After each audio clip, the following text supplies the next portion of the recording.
Welcome back to the show, guys. We're here with Reflect and Connect, and being that we're still in June, it's Narcissistic Awareness Month. So we have none other than the mental health specialist, expert, extraordinaire, all of that combined, Miss Cherlette McCulough, to help us go through the conversation of what exactly is a narcissist and how do we look out for them in our lives. So welcome to the show. Welcome. Thank you. Great to have you back. Always. Happy to be here. Great to have you back.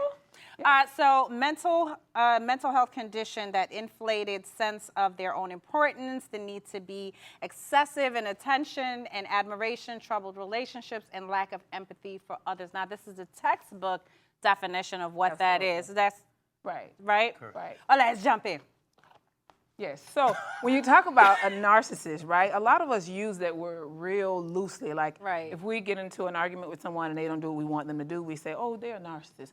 But a narcissist is a real personality disorder. It's not just traits that you have, but it's a real personality disorder. Right. And when you talk about someone that's a narcissist, the main things I want you to remember is they do not have empathy. It's a person that does not have empathy. It's a person that has a very inflated sense of self. Okay. So they have this grandiose sense of, you know, you're just happy to be with me. No matter what I do to you, you're just excited to be with me. They also are the people who will not apologize for things that they do because they don't have that ability to say that I hurt you and that hurt and don't do it again. They're all about themselves. The other thing about a narcissist is they're in competition with the world. Everyone they see as competition. Really? Okay. So a lot of people you hear, you say things like, they're a one-upper. They try to one-up everybody. That's one of the characteristics of a narcissist.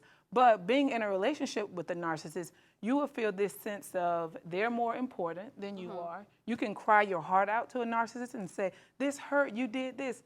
They don't have the ability to say, oh, I feel what you feel. I'm not going to do that anymore. Their response is usually, that's because you acted that way. You caused me to do that to you. So in a narcissist, if you're in a relationship or getting into a relationship with a narcissist, do they look for a certain personality type? Well, usually narcissists, they target their people. They target people who they want to be in a relationship with. And they usually look for people who are imps, those people who can feel what other people feel, those people who have big hearts and don't know when to stop giving, have no boundaries. And a narcissist can mirror what you're doing, but they can't create a relationship that's loving and affectionate. So if you are a person that has a big heart, right? Right. And you're showing them all this love and you're buying gifts and you're doing things, they can mirror that back to you.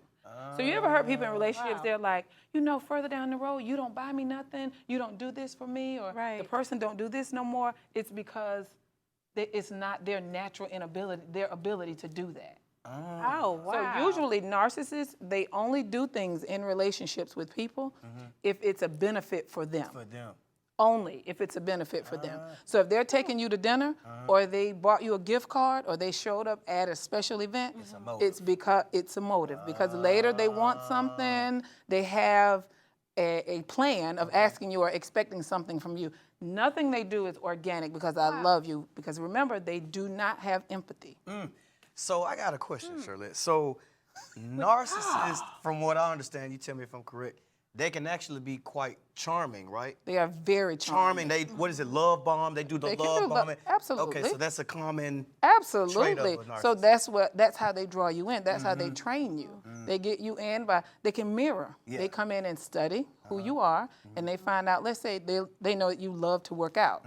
So they're gonna always do things around working out. What does that do? It brings your guard down and like, this is like the perfect person. I think we having a breakthrough today. I feel like you're speaking to my soul, Cherlette. I've lived this life. Okay. Right. The other thing is when you call them out on things that they do to you that hurt you, they will not say sorry. They will not admit that they're wrong. Oh, wow. They will have a conversation with you about it, and the conversation is to prove that you are the problem. So remember, a narcissist, they don't have a sense of self. So that's why they can turn into like chameleons. Wherever they are, they can turn into that person. They can be that charming. You know? What? So how, oh gosh, I got so many questions. Okay, so that's relationship. right? So let's say workplace. Same thing. When you're working with a narcissist, you're looking for the same type of signs? Is it someone that's just trying to one-up you every time? It's usually a person that's in competition with you. It's usually a person that do things to you or try to show your weaknesses and show that they are bigger or they know more on the job than you do. So you can make a small mistake and they're going to make it really big. They'll send out a mass email. They'll let everybody know something really. It's just Cherlette? a problem. I'm going to keep my mouth shut. Yes. So, We have identified. but they usually have a reason for that. Remember, all the things that they do, it's a reason. Yeah. Yeah. They're doing it for a reason. It's not just Right. to show that you don't have the skill or you did something wrong, but it's probably because they want a promotion or they want to show like, I'm the best. Remember, they have this sense of, I am the best thing since Jesus. I'm the best. So how do you doesn't deal get any with better. that? That was what I was going to ask. How do you deal How with do that? you deal with that? Do you, You don't. confront them? Do you ignore them? You don't deal with them. But Okay. what about those of us who have family members? That's who are what I was going to Right. ask. Like, So having boundaries with them, Okay. being honest about how much you can take of them in their presence and how many times you can be around them during the week, or during the month.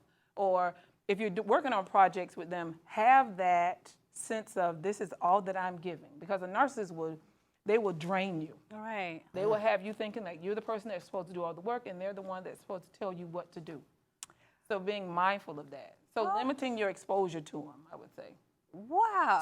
And at work, if you feel that you're working with a narcissist or you're working with a narcissist, everything should be black and white with them. Right. No real discussions, not giving any emotion because they love to see emotion. They love to evoke emotion because to them, that means power. I'm over you. I got it. Control. woo. Oh my goodness. Jesus. I'm going to leave this set very different today. I feel like we had a breakthrough today. Well, I'm glad I know my husband's not a narcissist because I used to think something was wrong. But I love you, babe. But it's good because he hates what I do. So I know that, it's all right. But it's interesting because I've heard that narcissists can really damage someone's life. Oh, yeah. To the point where that person feels really insecure. Yeah. A lot of times you know that you've been around a narcissist when it comes to romantic relationships is when you know you need to leave, but it's hard to leave. You know it's better that you go, but it's hard to go. That love bombing part at the beginning where they create that bond, trauma bonding is real. Right. So you create that bond and it's hard to get away from that because they really target your sense of self because they don't have a sense of On self. for the holidays, so I didn't have his little help around the house, so he came back last night. I'm sure he was excited to get back home. He was, Yeah. and so was the dog. Oh, Tyson was gone. Tyson has a whole jail cell. So my husband found this new cage. Okay. And it literally looks like a jail cell. I have to take a picture and You bring it need to take tomorrow. a picture. It's so sad.